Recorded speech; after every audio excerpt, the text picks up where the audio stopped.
छत्रपती शिवाजी महाराज जयंती यांच्या निमित्त railway station परिसरात राजूभाऊ निखाते मित्र मंडळीच्या वतीने नागरिकांना फळे वाटप. शिवजन्मोत्सवाचे औचित्य साधून डॉक्टर बाबासाहेब आंबेडकर पुतळा रेल्वे स्टेशन परिसरात मान्यवरांच्या उपस्थित गरजू नागरिकांना फळे वाटप करून सामाजिक बांधिलकी जोपासण्यात आली. या कार्यक्रमाला प्रमुख मार्गदर्शक माजी खासदार हेमंत भाऊ पाटील, नांदेड दक्षिणचे आमदार आनंद पाटील बोंढारकर आणि शिवसेना नांदेड दक्षिण जिल्हा प्रमुख विनय पाटील गिरडे यांची प्रमुख उपस्थिती होती.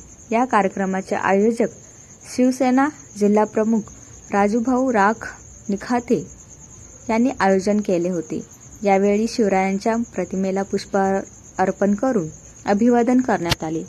त्यानंतर परिसरातील नागरिकांना फळे वाटप करण्यात आले. या प्रसंगी अभिषेक भाऊ ताकझुरे, पवन भाऊ जोंधळे, राहुल आठवले, कुणाल भाऊ भुजबळ, भास्कर भाऊ गजभारे, नितीन तारू, मोहन पाटील नागराज,